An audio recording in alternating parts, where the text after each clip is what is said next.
அனைவருக்கும் வணக்கம். இன்னைக்கு நம்ம பார்க்க போகிற வீடியோ என்ன அப்படின்னா, கடகராசி வாழ்க்கையில் எவ்வளவோ கஷ்டங்களையும் துன்பங்களையும் அனுபவித்து இருக்கக்கூடிய உங்களுக்கு இந்த மார்கழி மாதம் எப்படிப்பட்ட ஒரு பலன்கள்லாம் பெற போறீங்க, இந்த மார்கழி மாதத்தில் இவங்களுக்கு கிடைக்கக்கூடிய யோகங்கள் என்ன, இவங்க முக்கியமாக செய்ய வேண்டிய பரிகாரங்கள் என்ன, மேலுமே இவங்க கவனமாக இருக்க வேண்டிய விஷயங்கள் என்ன, இது எல்லாமே குறித்து தான் இந்த பதிவின் மூலமாக தொடர்ந்து வீடியோவில் பார்க்க போகிறோம். மார்கழி மாதத்தில் பொறுத்த வரைக்குமே நம்மளுடைய கடகராசி நேயர்களுக்கு கிரகங்களோட அமைப்பு சற்று சவால்களை தரப்போகுதுங்க. குறிப்பாகவே அஷ்டம சனி மற்றும் வக்கர குருவின் சேர்க்கையினால சோதனைகள் தடைகள் எல்லாமே வரதுக்கான ஒரு காலகட்டமாக உங்களுக்கு அமைஞ்சிருக்கு. எனவே ரொம்ப பொறுமையாக செயல்பட்டு வழிபாடுகள் மூலம் தலைகளை எல்லாமே நீக்கி காரியங்களை நீங்க சாதிக்கலாம். பணவரவு நீங்க எதிர்பார்த்த இடமாற்றம் எல்லாமே ஏற்படும். புத்திசாலித்தனத்தினால உங்களுக்கு வெற்றி மேல வெற்றியாக அமையும். பரிகாரமாக நீங்க பாத்தீங்களா, தர்பரன்ஸ்வரரை வழிபடலாம். தொடர்ந்து நீங்க வழிபடும் போது உங்களோட வாழ்க்கையில நல்ல ஒரு முன்னேற்றத்தையும் நல்ல ஒரு ஏற்றத்தையும் பெற முடியும். மேலுமே இந்த கடகராசி நேயர்களுக்கு அடுத்து வரக்கூடிய நாட்கள் எப்படி இருக்குன்னு பார்ப்போம். அதுக்கு முன்னாடி நம்ம அவங்களுடைய குணங்களை பார்ப்போம். வீடியோ பிடிச்சிருந்தா லைக் பண்ணுங்க, கமெண்ட் பண்ணுங்க, ஷேர் பண்ணுங்க. நீங்க இது போல தகவலை தெரிஞ்சுக்கணும் அப்படின்னாலும் மாஸ் மல்டி மீடியா சேனலை சப்ஸ்கிரைப் பண்ணிக்கோங்க. கூடவே இருக்க பெல் பட்டனையுமே பிரஸ் பண்ணிட்டு வாங்க வீடியோக்குள்ள போகலாம். கடகராசி பொறுத்த வரைக்குமே நண்டை ராசி சின்னமாக கொண்டதுங்க. இது ஒரு நீர்வாழ் உயிரினங்களை போலவே நண்டுகள் தங்களுடைய எல்லைகளை ஆக்ரோஷமா பாதுகாக்கும். மேலுமே யாராவது தன்னோட எல்லைகளை நெருங்கி வந்தாங்க அப்படின்னா அவங்கள தாக்கவும் தயங்காது இந்த நண்டு. அது மாதிரி தாங்க விருட்சிகம் மற்றும் மீனத்தை போலவே இவை நீர் ராசிகள் அப்படிங்கிறதுனால ரொம்ப உணர்ச்சி வசப்படுவாங்க, கற்பனை சிந்தனைகள்ல மூழ்குவாங்க. அவங்களுடைய கருணை மிக்க இதயம் மற்றவங்களுக்கு ரொம்ப பாசமா இருப்பாங்க. சக மனிதர்கள் கஷ்டத்துல இருக்கும்போது இந்த கடகராசி பார்த்தீங்களா ரொம்ப உதவக்கூடிய நண்பர்களுமே இந்த கடகராசி. அதே மாதிரி எங்கேயாவது ஒரு சிக்கல் நடக்குது அப்படின்னா அந்த பிரச்சனைகளை அலசி ஆராய்ந்து முடிவெடுக்கும் திறன் இது எல்லாமே கடகராசிக்கார்ட்ட நிறையவே இருக்கும். மேலுமே அவங்க பொதுவாகவே பின்வாங்குவது மாட்டாங்க. எந்த ஒரு பிரச்சனையாக இருந்தாலுமே அதை எதிர்நீச்சல் போட்டு சமாளிக்க தெரியும். மாறாக நண்பர்களுக்கும் குடும்ப உறுப்பினர்களுக்கும் இடையே ஏதாவது பிரச்சனை ஏற்பட்டுச்சு அப்படின்னா ஒரு பக்க சார்பற்ற நிலைப்பாட்டில் நடுநிலைத்தன்மையாக இவங்க சொல்லுவாங்க. இந்த கடகராசி பொறுத்த வரைக்குமே நண்டு போன்ற அமைப்பில் முத்து சிதறலாக ஒளிரும் நட்சத்திர கூட்டமைப்பு தாங்க கடகம். 12 ராசிகள்லேயே அதிக அளவு ஈர்ப்பும் வசீகரிக்கும் சக்தியும் பெற்றிருக்கும் ராசி இந்த ராசின்னு சொல்லலாம். நீங்கள் பார்த்தீங்களா, எந்த துறையில் பிரவேசித்தாலுமே அங்கே உங்களோட அதிகாரத்தையும் ஆளுமையும் நிலைநிறுத்துவீங்க. உங்களுடைய அன்பான பேச்சாலும் சரிங்க, நிர்வாக திறமையாலுமே அனைவரையுமே உங்களோட முழு கட்டுப்பாட்டுக்குள்ளே கொண்டு வந்துடுவீங்க. உங்களுக்கு மேலான அதிகாரத்தில் இருக்கிறவங்களையும் கூட வலுவிழக்க செய்வீங்க. உங்களோட ராசிநாதன் சந்திரன் மனோகாரகர். ஒருவரோட மனதை சந்திரன் தான் நிர்ணயம் செய்கிறாரு. எனவே ஜோதிட சாஸ்திரமே சொல்லப்படுது. நீங்கள் வெகு விரைவில் மற்றவங்களோட மனதில் இடம் பிடித்து விடுவீங்க. அவ்வளவு திறமை வாய்ந்தவங்க. நீங்கள் எடுத்த வேலையை முடிக்காமல் இருக்க மாட்டீங்க. உங்களோட 4ஆம் வீட்டுக்கு அதிபதியான சுக்கிரன் கட்டடக்காரராக இருக்கிறதுனால அதிநவீன வீடு கட்ட ரொம்ப விரும்புவீங்க. 6ஆம் இடம் பார்த்தீங்களா, நோய் கடன் எதிரி ஸ்தானத்துக்கு உரியவர் குரு அப்படிங்கிறதுனால பொது காரியங்களுக்கும் ஏழை எளியவங்களுக்கும் நீங்கள் உதவுவது உங்களுக்கு பல நன்மைகளை உங்களோட வாழ்க்கையில் ஏற்படுத்தும். இதுவே உங்களுக்கு ஒரு பரிகாரமாக கூட மாறும், ஒரு யோகத்தையுமே கொடுக்கும். ஒரு அற்புதமான காலகட்டமாக உங்களுக்கு மாற நீங்கள் சில உதவிகள் மற்றவங்களுக்கு செய்கிறது நல்ல ஒரு பலன்களை உங்களுக்கு கொடுக்கும். கடகராசி நேயர்களுக்கு இந்த காலகட்டத்தில் மார்கழி மாதத்தில் அவங்களுக்கு கிடைக்கக்கூடிய யோகங்கள் என்ன, கவனமாக இருக்க வேண்டிய முக்கியமான விஷயங்களை குறித்து நம்ம பார்க்க போகிறோம். கிரக நிலையை பார்த்தோம் அப்படின்னா ராசியில் குரு, தனவாக்கு குடும்பஸ்தானத்தில் கேது, மேலுமே சுகஸ்தானத்தில் சந்திரன், பஞ்சமஸ்தானத்தில் புதன், சுக்கிரன், ரணருண ரோகஸ்தானத்தில் சூரியன், செவ்வாய், அஷ்டமஸ்தானத்தில் சனி ராசி என கிரக நிலைகள் உங்களுக்கு அமைஞ்சிருக்குங்க. இது பார்த்தீங்களா 21/12/2025 அன்று வக்கர நிலையில் இருக்கு. குரு பகவான் ராசியிலிருந்து அயனசயன போகஸ்தானத்துக்கு மாறப்போகிறாரு. இது எந்த அளவுக்கு ஒரு மாற்றத்தை ஏற்படுத்த போகுது அப்படிங்கிறத நம்ம விரிவாக பார்க்கலாம். 22/12/2025 அன்று சுக்கிர பகவான் சுகஸ்தானத்தில் இருந்து பஞ்சமஸ்தானத்துக்கு மாறப்போகிறாரு. 25/12/2025 அன்று புதன் பகவான் பஞ்சமஸ்தானத்திலிருந்து ரணருண ரோகஸ்தானத்துக்கு மாறுகிறாருங்க. மேலுமே 11/1/2026 அன்று புதன் பகவான் ரணருண ரோகஸ்தானத்துக்கு இருந்து களத்திர ஸ்தானத்துக்கு மாறப்போகிறாரு. இதனால் கிடைக்கக்கூடிய யோகங்களை நம்ம தொடர்ந்து வீடியோவில் பார்க்க போகிறோம். புத்தி சாதுரியத்தினால புகழையும் செல்வத்தையும் பெறும் நம்மளுடைய கடகராசி நேயர்களே, இந்த மாதம் பார்த்திங்களா உங்களுக்கு உங்களுடைய எடுத்த காரியங்களை எல்லாமே திறமையாக செய்து முடித்து பாராட்டு புகழ் எல்லாமே கிடைக்க போகுது. பணவரவு சிறப்பாக இருக்கும். நீங்கள் எதிர்பார்த்த இடமாற்றமே கிடைக்கிறதுக்கான ஒரு காலகட்டமாக இருக்குது. ட்ரை பண்ணுங்கள். மேலுமே பயணம் செல்ல வேண்டி இருக்கும் ஒரு சூழலானது உங்களுக்கு அமையும். சில முக்கியமான முயற்சிகள் அதிக உழைப்பின் பேரில் செய்ய வேண்டி இருக்கும். சொத்துக்கள் மீது உங்களுக்கு கவனம் செலுத்துங்க. மேலுமே தொழில் வியாபாரம் செய்கிறவங்க தங்களோட திறமையை வெளிப்படுத்தி வியாபாரம் செய்ய வேண்டிய ஒரு சூழலாக அமையும். நீண்ட நாளாகவே இழுபறியாக இருந்து வந்த ஆர்டர் எல்லாமே கைக்கு வந்து சேரக்கூடிய ஒரு காலகட்டமாக தான் உங்களுக்கு அமைஞ்சிருக்கு. மேலுமே உத்தியோகத்தில் இருக்கிறவங்களுக்கு புதிய பொறுப்புகள் கிடைக்க நிறைய வாய்ப்புகள் இருக்குது. வேலை தொடர்பாக வெளியூரில் தங்கவும் வாய்ப்பும் அமையும். குடும்பத்தில் இருக்கிறவங்க மூலம் நடக்க வேண்டிய காரியங்கள் எல்லாமே தாமதப்படக்கூடிய ஒரு காலகட்டமாக தான் அமைஞ்சிருக்கு. ஸோ ரொம்ப கவனமாக இருங்க. வாழ்க்கை துணைக்காக செலவு செய்ய வேண்டிய சூழலானது இருக்கும். கணவன் மனைவிக்கிடையில் அன்பு அதிகரிக்கும்.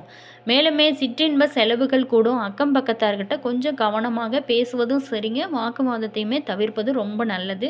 பெண்களுக்கு பொறுத்த வரைக்குமே சில முக்கியமான காரியங்களை கூடுதலாக கவனம் செலுத்துவதன் மூலமும் அதிக உழைப்புனாலுமே நீங்கள் செய்து முடிப்பீங்க. வெளியூர் பயணம் செல்ல நேரிடும். கலைத்துறையில் இருக்கிறவங்களுக்கு மனதில் பார்த்திங்கன்னா ஒரு துணிவு, அடுத்ததாக எதிர்நீச்சல், எவ்வளவு பிரச்சனை வந்தால் கூட சமாளிக்கும் திறனானது உங்களுக்கு அதிகரிக்கும். பணவரத்து நீங்கள் எதிர்பார்த்தபடி திருப்திகரமாக இருக்கும். காரிய வெற்றிக்கு தேவையான உதவிகள் எல்லாமே கிடைக்க ஆரம்பிக்கும். அதே மாதிரி அரசியல் துறையில் இருக்கிறவங்களுக்கு இடமாற்றம், பதவி இறக்கம் இது எல்லாமே உங்களுக்கு சந்திக்க வேண்டிய சூழலானது இருக்கும். இருந்தால் கூட நல்ல பெயர் உங்களுக்கு கிடைக்கும் ஒரு காலகட்டமாக தான் இருக்குது. மாணவர்களை பொறுத்த வரைக்குமே கல்வியில் நல்ல ஒரு முன்னேற்றம் அடைய கூடுதல் நேரம் ஒதுக்கி நீங்கள் படிப்பது ரொம்ப நல்லது. கல்வி தொடர்பான பயணம் செல்ல வேண்டிய ஒரு காலமாக இருக்குது. அடுத்ததாக பார்த்தோமா நட்சத்திர ரீதியாக நம்மளுடைய கடகராசி நேயர்களுக்கு எப்படிப்பட்ட பலன்கள் பெற போகிறீங்க இந்த மாதம். புனர்பூசம் பிறந்தவங்களுக்கு இந்த மாதம் குடும்பத்தில் இருந்து வந்த குழப்பங்கள் குறையும். மேலுமே கணவன் மனைவி ஒருவருக்கு ஒருவர் விட்டு கொடுத்து செல்வதன் மூலம் மகிழ்ச்சி உங்களுக்கு ஏற்படும். குழந்தைகளோட எதிர்கால நலனுக்காக நீங்கள் பாடுபடுவீங்க. மேலுமே உறவினர் மூலம் உதவிகள் உங்களுக்கு இந்த காலகட்டத்தில் நிறையவே கிடைக்கும். அடுத்ததாக பார்த்தோமா பூசம் நட்சத்திரத்தில் பிறந்தவங்களுக்கு இந்த மாதம் எந்த ஒரு வேலையும் செய்யும் போதும் கூடுதல் கவனமாடு செய்வது ரொம்ப நல்லது. செலவு இந்த காலகட்டத்தில் கொஞ்சம் அதிகமாக இருக்கும். எந்த காரியத்தை செஞ்சாலுமே அதில் தடை தாமதம் இது எல்லாமே ஏற்படும். ஸோ ரொம்ப கவனமாக இருங்க. ராசி அதிபதி சனியும் செவ்வாயும் பரிவர்த்தனை பெற்று சஞ்சாரம் செய்வதனால பணவரத்து குறையும். உடல் சோர்வானது ஏற்படக்கூடிய ஒரு காலகட்டமாக இருக்குது. உடல் ஆரோக்கியத்தில் கவனம் செலுத்தினீங்க அப்படின்னா இந்த மாதம் உங்களுக்கு யோகமாக மாறும். இல்லை அப்படின்னா கொஞ்சம் சிக்கல்கள் தான் இருக்குது. அடுத்தது பார்த்தோமா ஆயில்யம் நட்சத்திரத்தில் பிறந்தவங்களுக்கு இந்த மாதம் வீண் பிரச்சனைகள் தலை தூக்கும் ஒரு மாதமாக அமைஞ்சிருக்கு. நண்பர்கள் உறவினர்களுடன் மன வருத்தம் ஏற்படலாம். ஸோ பேச்சுவார்த்தையில் ரொம்ப கவனமாக இருங்க. பயணங்கள் செல்லவும் நேரிடும். கூட்டு தொழில் அல்லது வியாபாரம் செய்கிறவங்க கவனமாக இருப்பது நல்லது. உத்தியோகத்தில் இருக்கிறவங்களுக்கு வீண் அலைச்சல் ஏற்படும். வேலை பளுமே கூடக்கூடிய ஒரு காலகட்டமாக தான் அமைஞ்சிருக்கு. மேலுமே அபிராமி அந்தாதி படித்து அம்மனை வழிபடுவது எல்லா நன்மைகளும் உங்களுக்கு கொடுக்கும் ஒரு அற்புதமான மாதமாக மாறும். அலைச்சலை எல்லாமே குறைய ஆரம்பிக்கும். இந்த காலகட்டத்தை பொறுத்த வரைக்கும் நம்மளுடைய கடகராசிக்காரரை பொறுத்த வரைக்கும் உடல் ஆரோக்கியத்தில் ரொம்ப கவனம் செலுத்துங்க. மார்கழி மாதத்தை பொறுத்த வரைக்கும் நீங்கள் மாத தொடக்கத்திலேயே அஷ்டமத்துக்கு சனி பலம் பெற்று சஞ்சரிக்கிறாரு. ஜென்மத்தில் சஞ்சரிக்கும் குருவும் வக்கர இயக்கத்தில் இருக்கிறாரு. எனவே இந்த மாதம் சோதனை காலமாகவே இருக்கும். சிக்கல்களும் சிரமங்களும் சின்ன சின்ன தொல்லைகளுமே வரலாம். ஸோ ரொம்ப கவனமாக இருங்க. அதே மாதிரி பக்கபலமாக இருப்பவங்களை நம்பி எதையுமே செய்ய முடியாது. பல பணிகள் பாதியிலேயே நிற்கும். சோதனைகளை எல்லாமே சாதனைகளாக நீங்கள் மாற்றி காட்டி நீங்கள் வழிபாட்டை மேற்கொள்கிறது ரொம்ப நல்லது. அந்த வழிபாட்டு முழுமையாக சனியின் மீது செலுத்த வேண்டிய ஒரு நேரமாகவும் இந்த மாதமானது உங்களுக்கு அமைஞ்சிருக்கு. மேலுமே மார்கழி 6ஆம் தேதி மிதுன ராசிக்கு குரு வக்கர இயக்கத்தில் போகிறாருங்க. அங்கே உங்களோட ராசிக்கு 6, 9 ஆகிய இடங்களுக்கு அதிபதியானவர் தான் குரு பகவான். அவர் 12ஆம் இடத்துக்கு வரும்போது பயணங்கள் அதிகரிக்கும். பல வழியிலுமே உங்களுக்கு விரயங்கள் ஏற்படும். இடமாற்றம் திடீரென வந்து இதயத்தை வாட்டும். மேலுமே குரு பார்வை பதிவு இடங்கள் பல நன்மைகளை உங்களுக்கு கொடுக்கும். அப்படிங்கிறதுனால தாய் வழி ஆதரவு மட்டும் உங்களுக்கு நிறைய கிடைக்கும். மற்ற சகோதரர்கிட்ட அன்பு காட்டிய பெற்றோர் இப்போது உங்கள் மீது பாசம் காட்டுவாங்க. மேலுமே இடம் பூமியால் ஏற்பட்ட பிரச்சனைகள் எல்லாமே நல்ல ஒரு முடிவிற்கு வரக்கூடிய ஒரு காலகட்டமாக தான் அமைஞ்சிருக்கு. உத்தியோகத்தில் இதுவரைக்குமே உங்களுக்கு தொல்லை கொடுத்து வந்த மேலதிகாரிகள் மாறுதலாகி செல்வாங்க.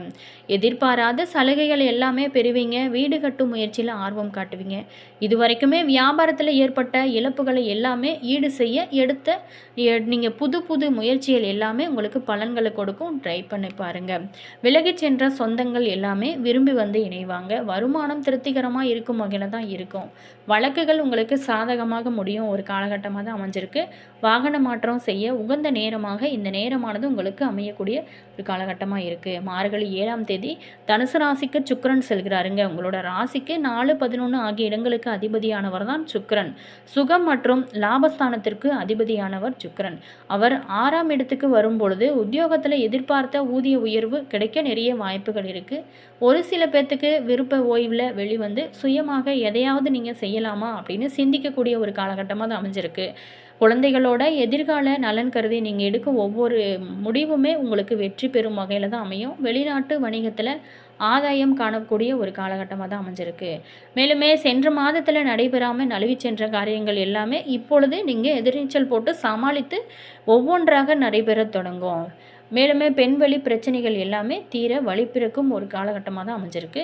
மார்கழி 30ஆம் தேதி மகர ராசிக்கு செல்லும் செவ்வாய் அங்கு உச்சமும் பெறுகிறாருங்க. இந்த காலம் ஒரு பொற்காலமாகவே அமையும். யோகம் செய்யும் கிரகம் வலுவடைவதனால தேக நலன்களானது சீராகுங்க. செல்வ வளமே பெருகக்கூடிய ஒரு காலகட்டமாக தான் அமைஞ்சிருக்கு. தெய்வ பற்றானது அதிகரிக்கும். தெய்வ சிந்தனை அதிகரிக்கும். மேலுமே கூட்டு முயற்சியில் இருந்து விலகி தனியாக நீங்கள் இயங்கி முயற்சி செய்வீங்க. அது நல்ல ஒரு பலன்களை கொடுக்கும். உத்தியோகத்தில் இருக்கிறவங்களுக்கு இந்த காலகட்டத்தை பொறுத்த வரைக்குமே உயர் அதிகாரிகளோட பாராட்டு புகழ் எல்லாமே கிடைக்கும். மனஸ்தாபங்களுமே மாறும். வருமானம் அதிகரிப்பதற்கு ஒரு வழிபிறக்கக்கூடிய ஒரு காலகட்டமாக அமைஞ்சிருக்கு. என்ன நேயர்களே, இந்த வீடியோவில் நம்மளுடைய கடகராசி நேயர்களுக்கு அடுத்து வரக்கூடிய நாட்கள் பார்த்தோம். வீடியோ பிடிச்சிருந்தா லைக் பண்ணுங்கள், கமெண்ட் பண்ணுங்கள், ஷேர் பண்ணுங்கள். All viewers, thank you.